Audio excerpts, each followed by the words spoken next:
係弟兄姊妹平安好歡迎大家咧係出席啦，係今朝早嘅石山宣舉行嘅主日崇拜我哋咧係存咗一個嘅歡欣喜樂嘅心嚟到上帝嘅殿當中去敬拜天父上帝。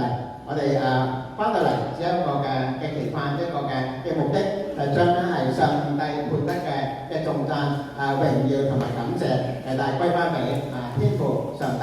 所以咧我哋今日咧係用心嘅敬拜，我哋聽耶穌基督嘅説話，用心靈同埋誠實嚟到係去敬拜，亦都咧係聽上帝喺佢嘅話語裏邊所提醒嘅，我哋要係手潔心清嘅嚟到去敬拜天父上帝。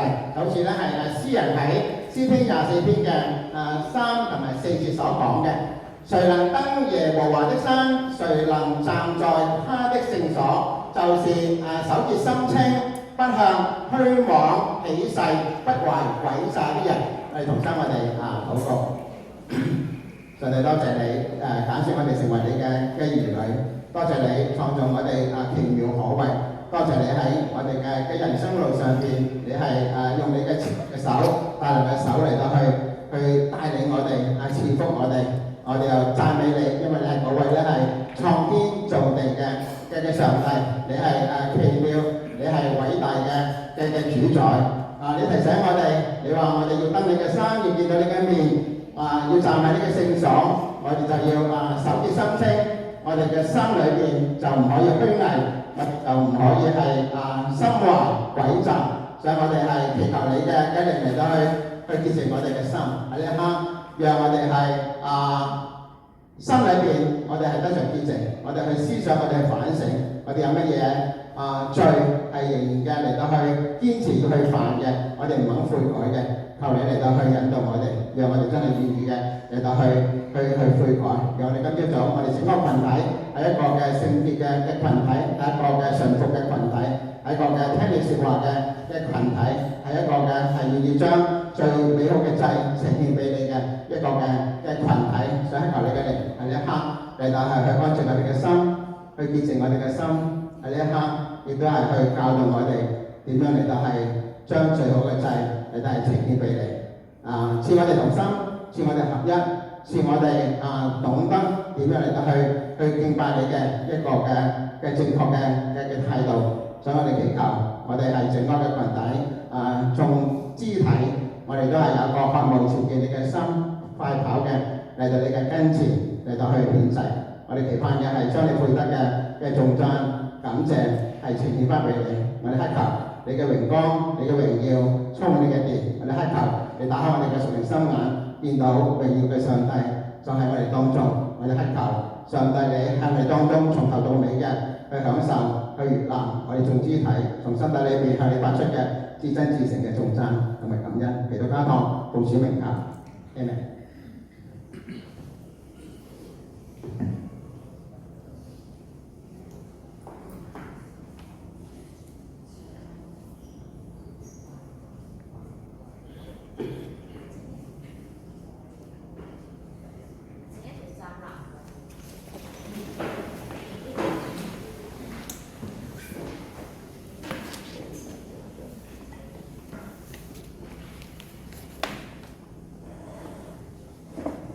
主啊，你係我哋永活嘅真神，我哋一齊敬拜你，向你歡呼，向你頌讚。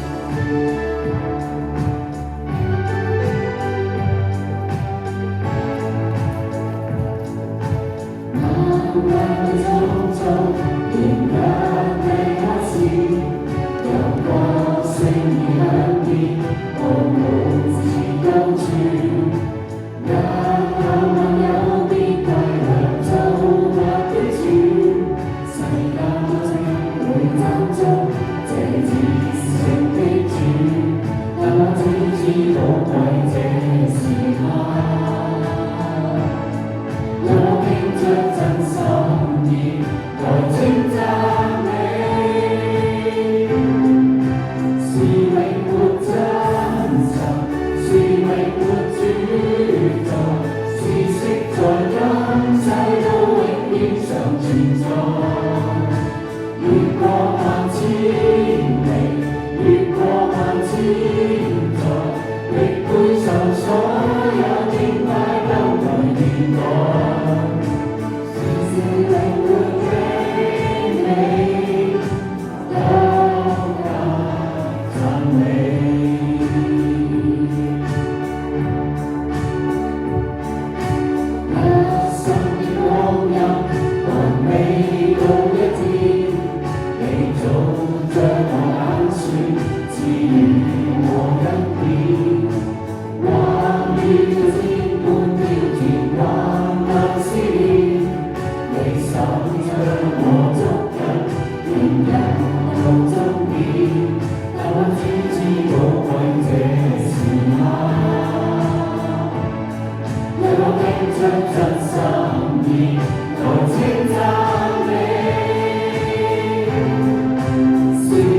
再求你更新我哋，令我哋嘅靈魂甦醒，好讓我哋更加有智慧同埋能力去跟隨你，走完人生嘅道路，同你一齊直到永恆。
願我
各位弟兄姊妹早晨，今日要讀嘅經文係記載喺歷代志下14章1至7節，同埋第16章1至13節。請聽我讀出歷代志下14章1至7節。亞比雅與他列祖同睡，葬在大衛城裏。他兒子亞撒接續他做王。亞撒年間，國中太平10年。亞撒行耶和華他神眼中看為善為正的事，除掉外邦神的壇和邱壇，打碎柱像，砍下木偶，吩咐猶大人尋求耶和華他們列祖的神，遵行他的律法誡命，又在猶大各城邑除掉邱壇和日像，那時國享太平。又在猶大建造了幾座堅固城，國中太平數年，沒有戰爭，因為耶和華賜他平安。他對猶大人說：我們要建造這些城邑，四圍築牆、蓋樓、安門造山，地還屬我們，是因尋求耶和華我們的神。我們既尋求他，他就賜我們四境平安。於是建造城邑，諸事亨通。歷代志下第16章1至13節。亞撒36年，以色列王巴沙上來攻擊猶大，修築拉瑪，不許人從猶大王亞撒那裏出入。於是亞撒從耶和華殿和王宮的府庫裏拿出金銀來，送於駐力大馬士革的亞蘭王便哈達，說：你父與我父立約，我與你也要立約。現在我將金銀送給你，求你廢掉你與以色列王巴沙所立的約，使他離開我。便哈達聽從亞撒王的話，派軍長去攻擊以色列的城邑，他們就攻破以雲、但、亞伯馬音和拿弗他利一切的積貨城。巴沙聽見就停工不修築拉瑪了。於是亞撒王率領猶大眾人，將巴沙修築拉瑪所用的石頭、木頭都運去，用以修築加巴和米斯巴。那時先見哈拿尼來見猶大王亞撒，對他說：因你仰賴亞蘭王，沒有仰賴耶和華你的神，所以亞蘭王的軍兵脱離了你的手。古實人、路比人的軍隊不是甚大嗎？佔據馬兵不是極多嗎？只因你仰賴耶和華，他便將他們交在你手裏。耶和華的眼目遍察全地，要顯大能，幫助向他心存誠實的人。你這是行得愚昧，此後你必有爭戰的事。亞撒因此惱恨先見，將他囚在監裏。那時亞撒也虐待一些人民。亞撒所行的事，自始至終都寫在猶大和以色列諸王記上。亞撒做王39年，他腳上有病，而且甚重。病的時候沒有求耶和華，只求醫生。他做王41年而死，與他列祖同睡。今日嘅講道題目係信心的持守與失落。將時間交俾伊。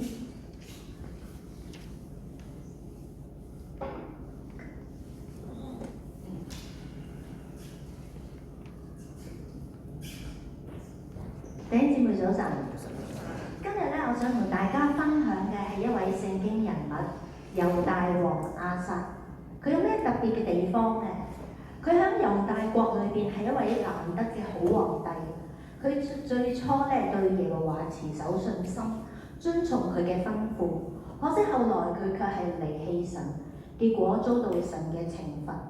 有學者形容亞撒王係晚節不保喎，俗語話衰收尾。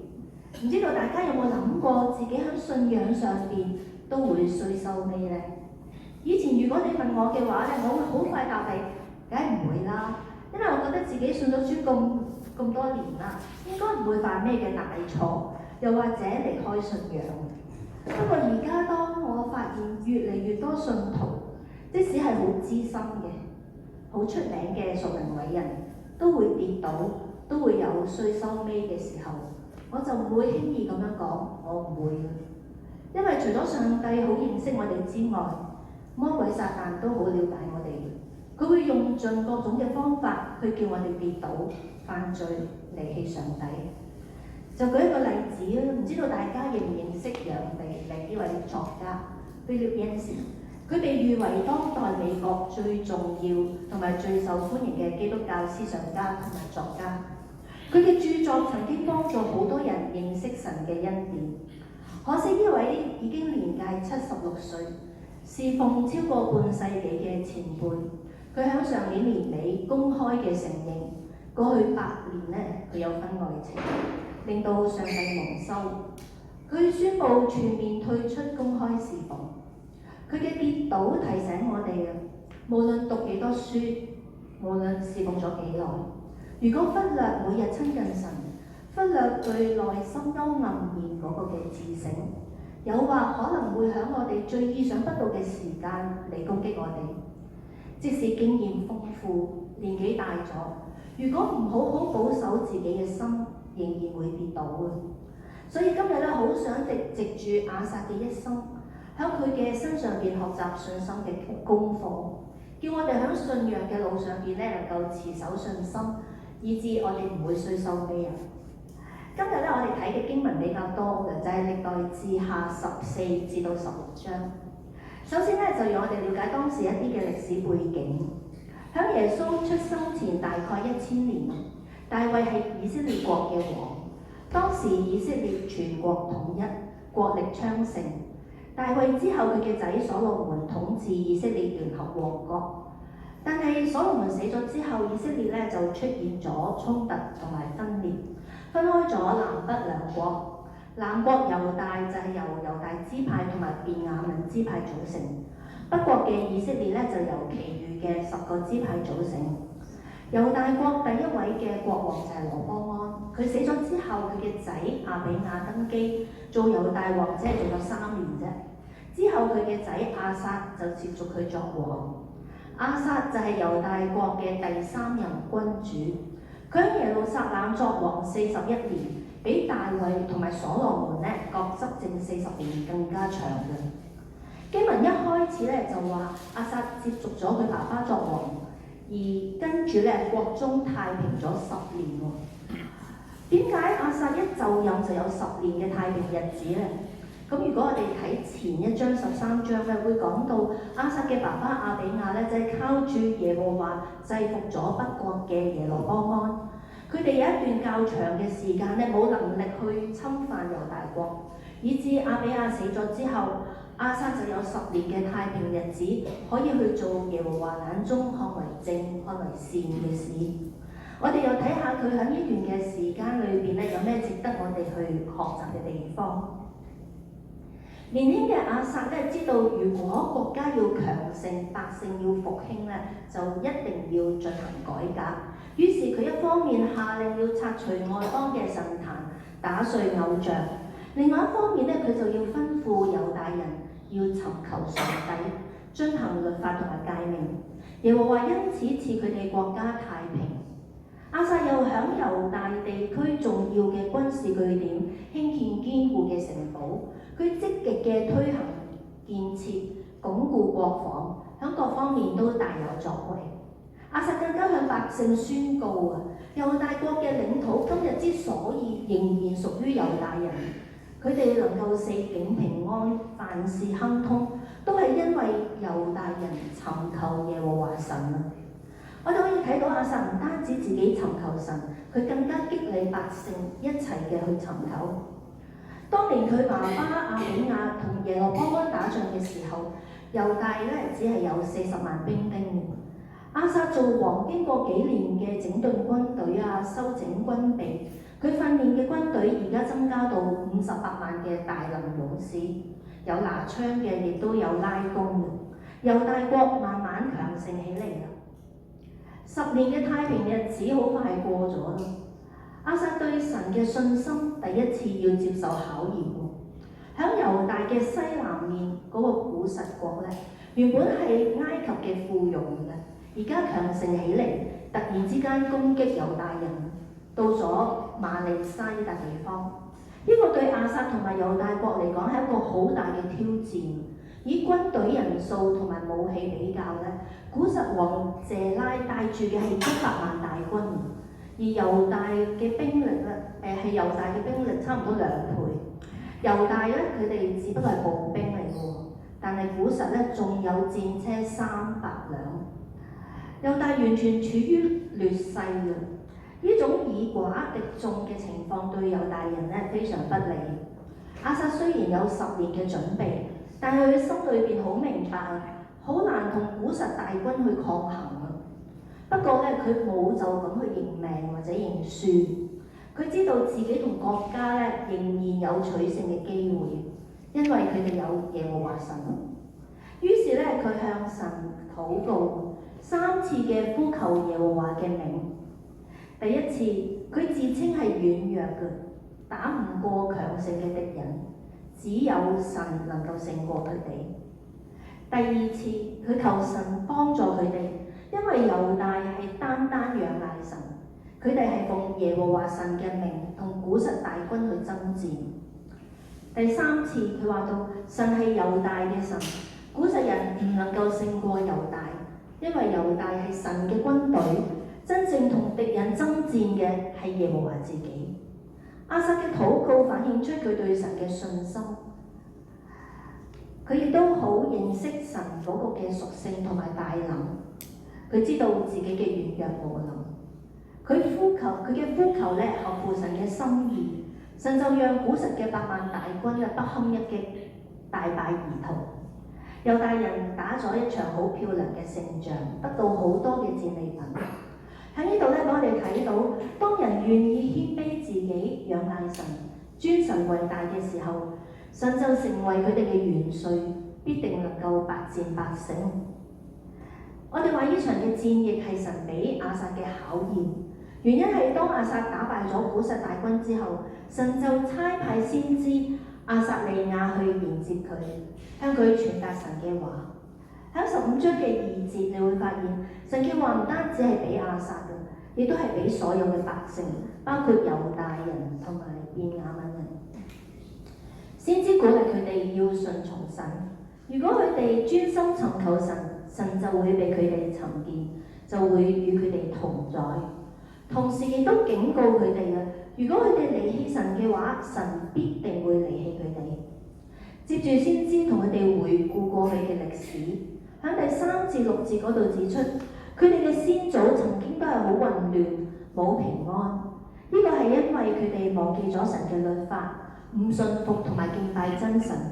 神就用周邊嘅國家去攪擾佢哋，勞役佢哋。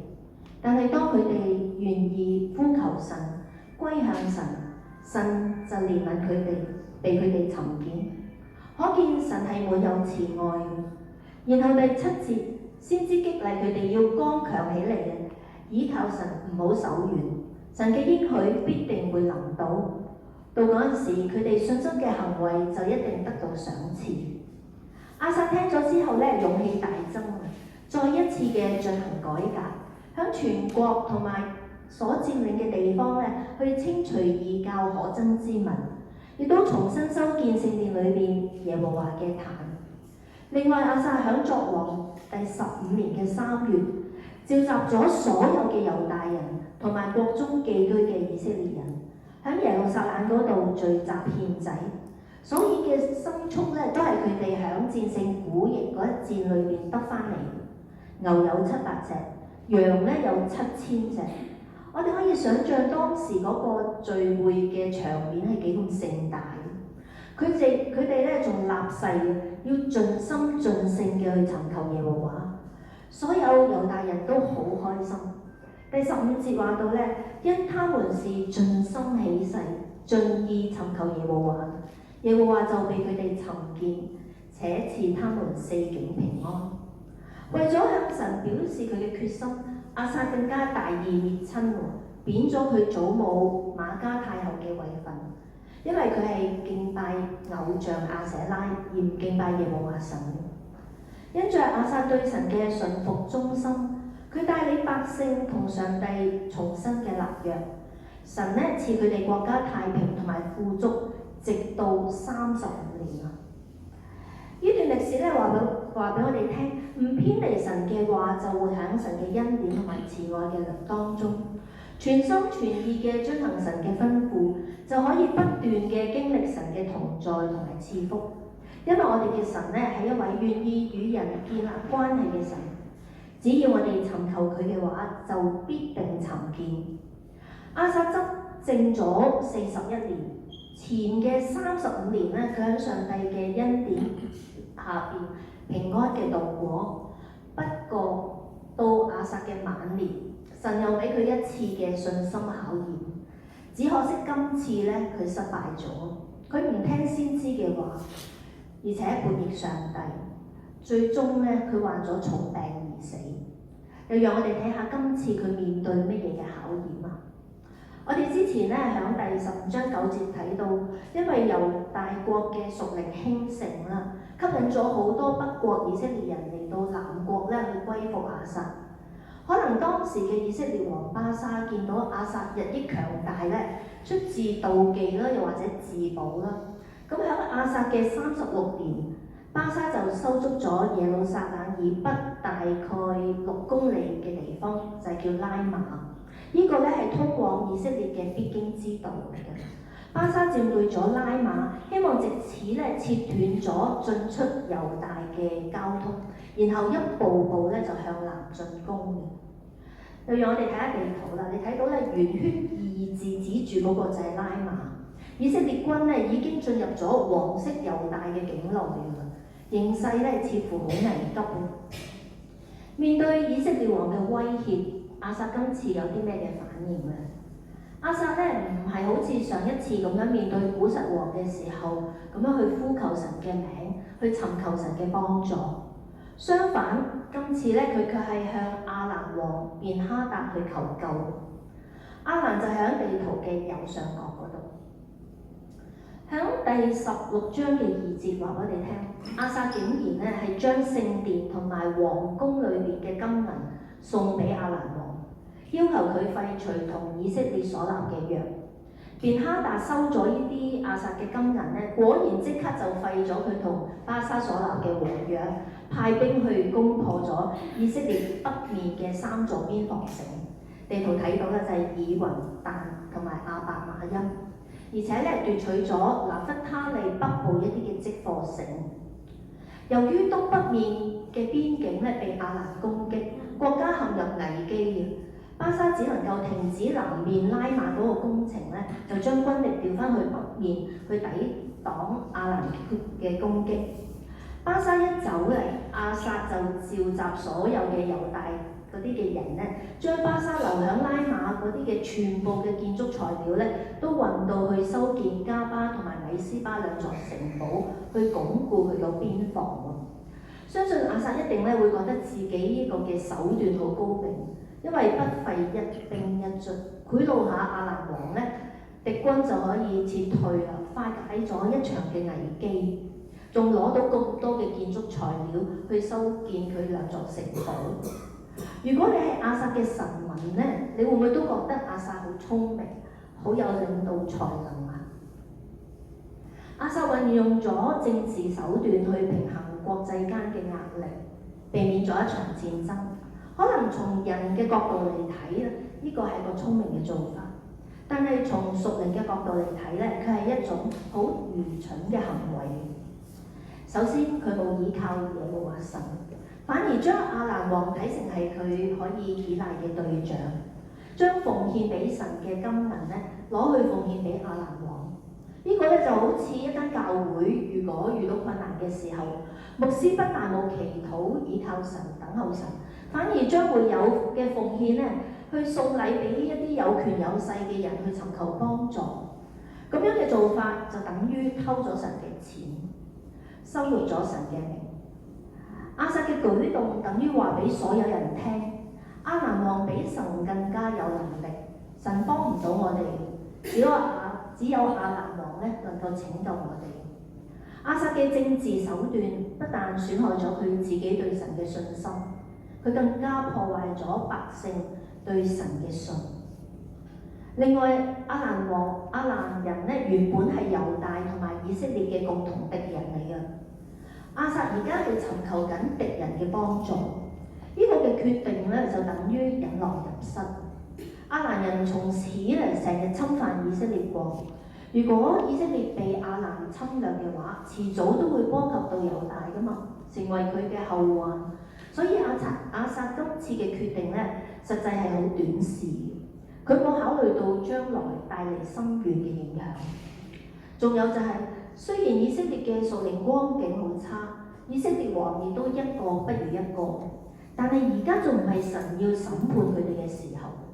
亞撒唔應該藉住亞蘭嘅兵力咧去攻擊自己嘅同胞，掠奪佢哋嘅財物。亞撒冇依靠神，亦都冇按照神嘅心意去對待以色列。正因為咁樣，神就差遣先知哈拿尼去責備佢。先知指出咧，喺過去嘅戰爭裏邊，神曾經去幫助亞撒打敗咗古實嘅8萬大軍啊嘛。亞撒以前都係專心仰賴神，誠實嘅辦事，可惜而家佢卻係行事愚昧啊！先知於是向佢宣告神嘅審判，從此以後猶大國必有戰爭發生。亞撒聽咗先知嘅責備之後，佢有咩嘅反應呢？喺第10節話到，亞撒不但唔聽哈拿尼嘅勸告啊，反而咧將佢收監，當時咧仲虐待一啲嘅百姓。聖經冇話俾我哋聽點解呢啲人咧會被亞撒去虐待。部分嘅學者咧就認為，或者呢班人咧都係認同先知嘅説話，反對亞撒去囚禁呢位嘅先知，結果咧就被亞撒去整頓咯。其實亞撒係有機會去悔改嘅。哈拿尼呢個名嘅意思就係神是有恩典，神差派呢位嘅先知去見亞撒，就係要提醒亞撒，神係滿有恩典同埋慈愛，只要佢請求先知去為佢代禱，求神赦免佢嘅過犯，滿有慈愛同埋憐憫嘅神必定會饒恕佢嘅，因為神曾經應許過佢噶嘛，只要佢願意尋求神，神必俾佢尋見。可惜亞撒佢冇咁樣做。跟住第12節話俾我哋聽，亞撒作王39年嘅時候，年老嘅佢咧患咗一個嘅腳病，病情非常嚴重啊。2年之後佢就去世啦。經文強調咧就係亞撒病嘅時候沒有求耶和華，只求醫生。作者喺呢一度咧並唔係反對亞撒去求醫，而係想指出亞撒嗰個嘅屬靈狀況。佢只依賴醫生而唔去依靠耶和華。喺古時，醫生呢個字咧指嘅係一啲術士啊、巫醫，係帶有貶義嘅。所以咧，亞撒唔單止冇尋求神，反而去尋求一啲巫醫啊、邪術咁樣。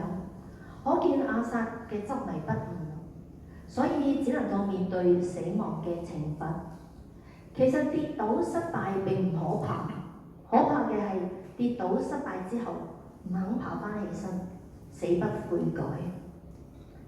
亞撒作王原本係行耶和華眼中看為正嘅事，但係後來佢變咗，佢從一個好王變咗一個嘅壞嘅王，從謙卑順服變咗驕傲自恃，從尊主為大變得自以為是。點解呢？我哋會問：如果亞撒從來冇經歷過神嘅能力，佢咁樣做都或者情有可原啦。但係佢係的確經歷過神嘅拯救㗎嘛。按道理，佢對神嘅信心應該係更加堅定。咁點解年老嘅時候，佢反而依靠人而唔仰賴神呢？我哋咧又能唔能夠諗到亞撒點解會有呢個嘅改變啊？好多聖經學者同埋牧師啊、傳道都好有興趣去探究亞撒改變嘅原因。我就綜合咗部分人嘅意見，大家又睇下會唔會同我一樣咧？去認同呢啲嘅原因。亞撒改變嘅主要原因有兩個，第一個係外在，就係安逸，因為環境太舒服、太順利，令到亞撒唔再尋求神，甚至遠離屬靈嘅追求。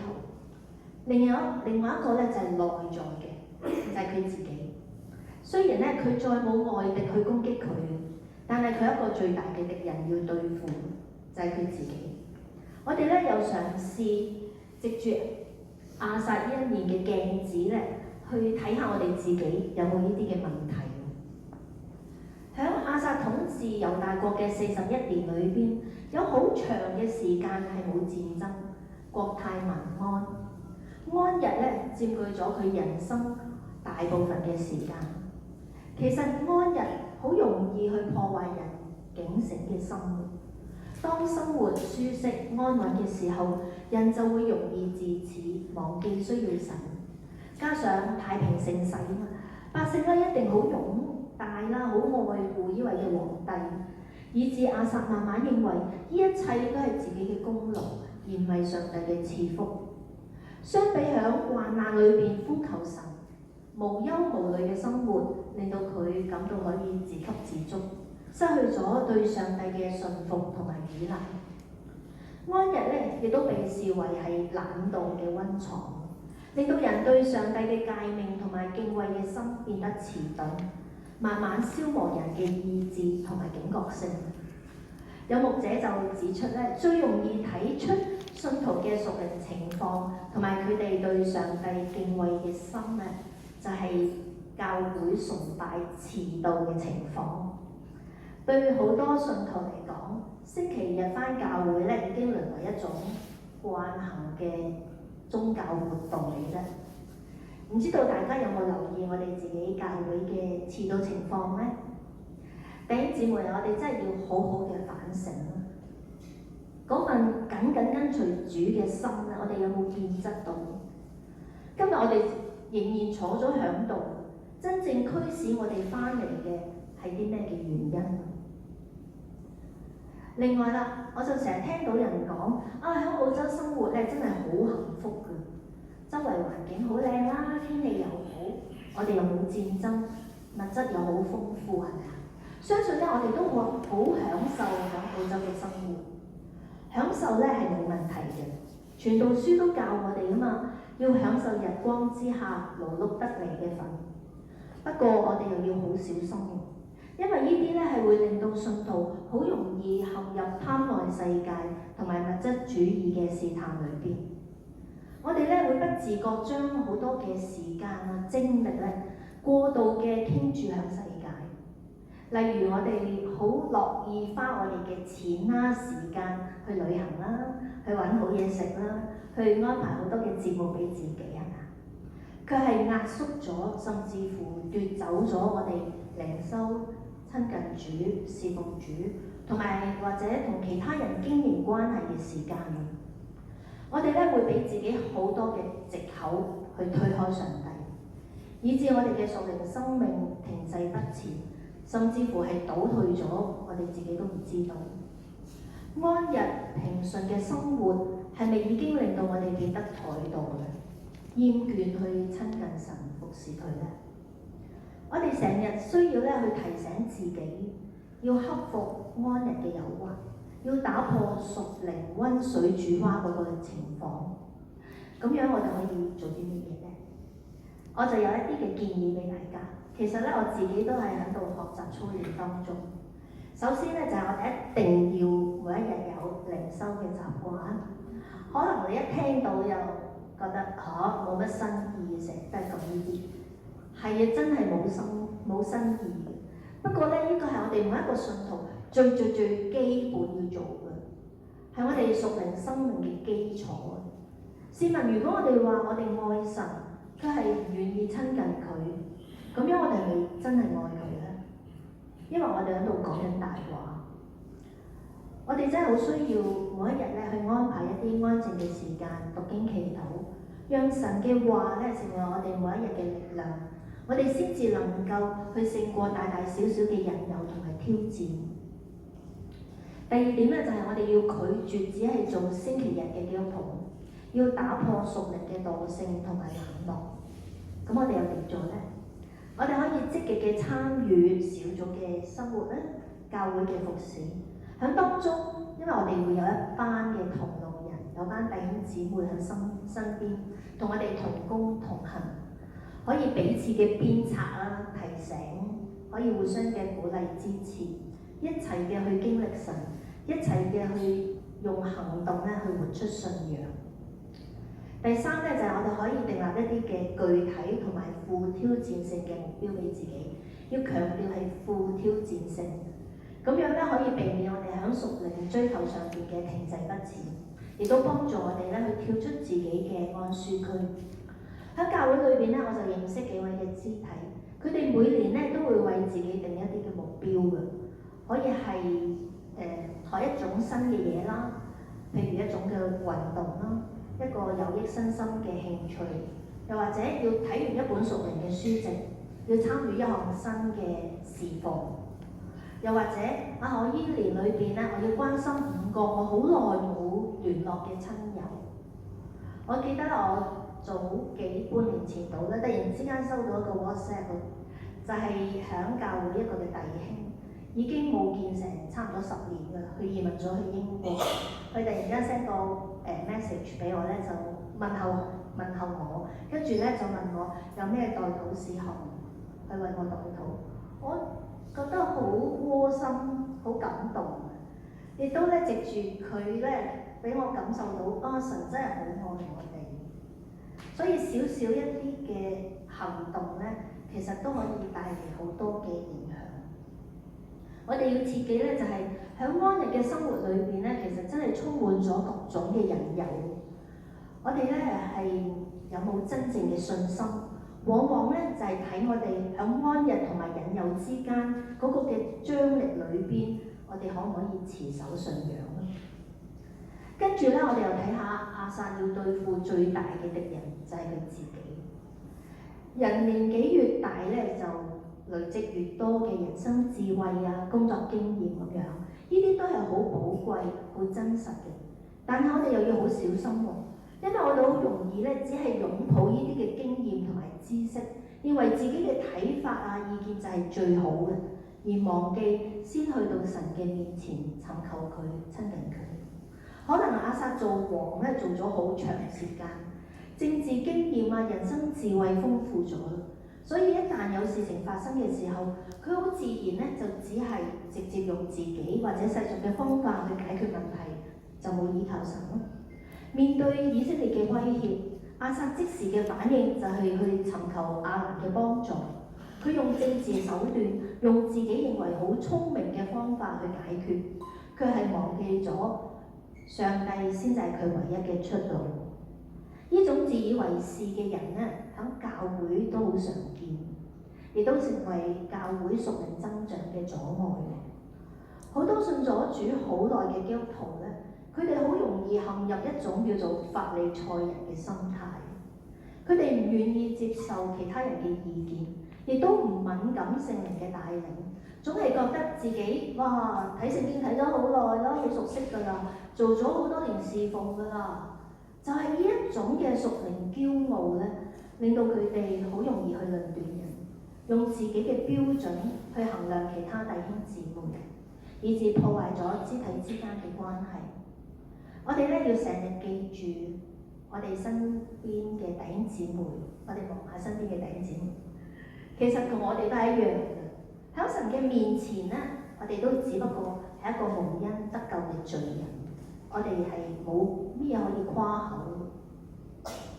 另外啦，喺嗰個事業嘅高峰啦，或者權力嘅高峰嘅時候咧，都越容易去受到引誘。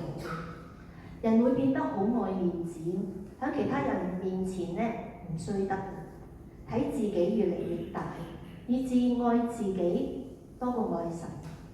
亞撒嘅晚年變得好專橫，以自我為中心，喺外交上邊運用權謀，喺內政咧佢虐待人民，甚至當上帝透過先知哈拿尼去責備佢嘅時候，佢都聽唔入耳。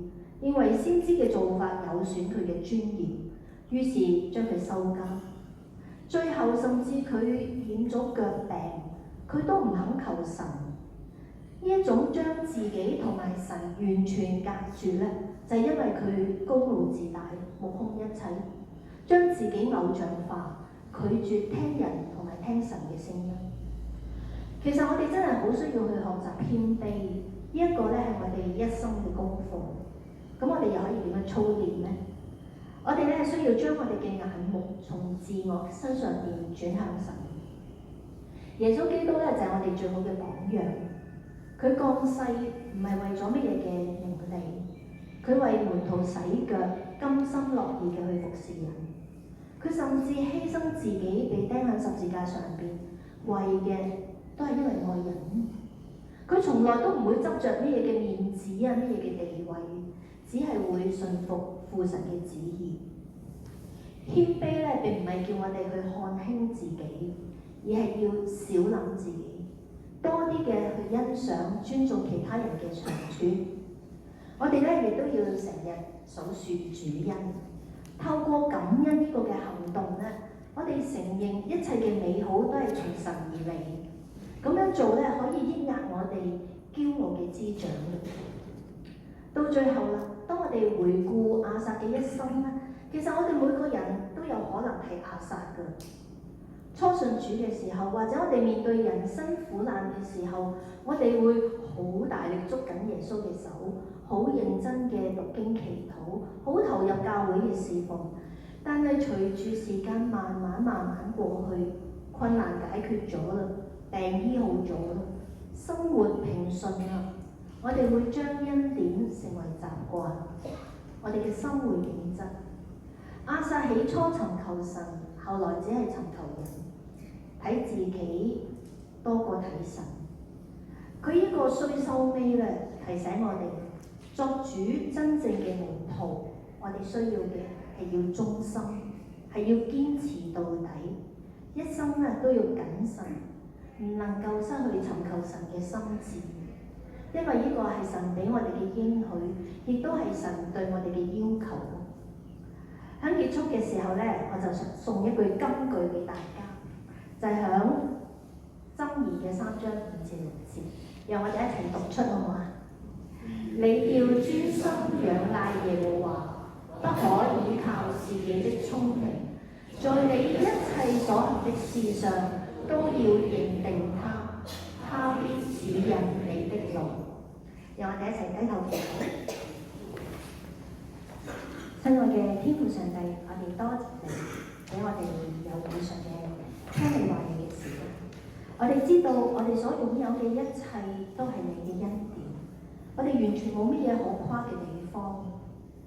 倘若我哋跟隨你嘅心已經改變，已經即係變咗質，求你去寬恕我哋，求你幫助我哋唔好再動驕傲，唔好再動懶惰，賜我哋勇氣，正視我哋嘅生命，正視我哋同你嘅關係。記住，今日你藉住亞薩俾我哋嘅教訓，更新我哋嘅生命，叫我哋即使喺安逸嘅生活裏邊，仍然唔會忘記你，仍然能夠緊緊嘅跟隨你，用行動咧去回應你嘅愛，活出耶穌基督嘅樣式，榮耀你嘅名。我哋咁樣同心嘅祈禱，係奉靠主耶穌基督而求。Amen。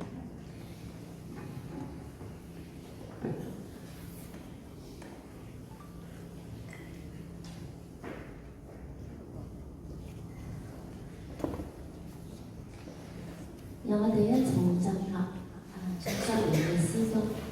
多謝 A 主去俾我哋好嘅提醒，一個好嘅 message。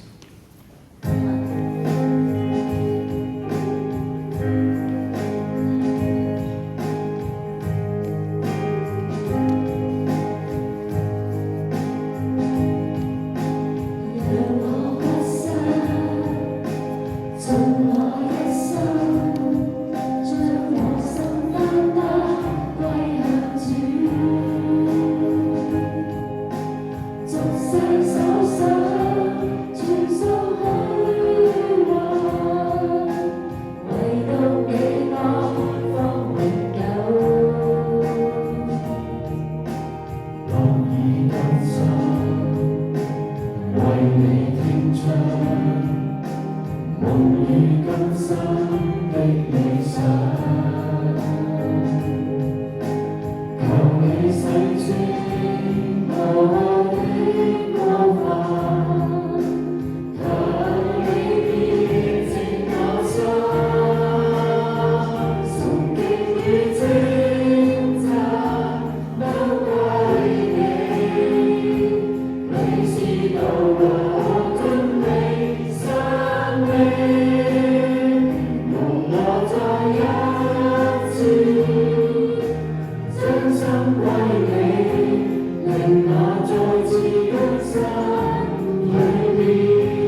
將當納嘅獻金獻上。大家可以用銀行轉賬嘅方式，又或者係將現金或者係支票放喺奉獻箱裏面。好，我哋一齊低頭禱告。主啊，求你賜俾我哋每一個，無論我哋所奉獻嘅係多係少，你都省察我哋嘅內心，教導我哋成為你忠心嘅僕人、忠心嘅管家，尊主你偉大。將我哋當納嘅獻金，我哋呈上，求你悅納。祈禱係奉我主耶穌基督嘅名字，阿門。大家一齊願主保守賜福你。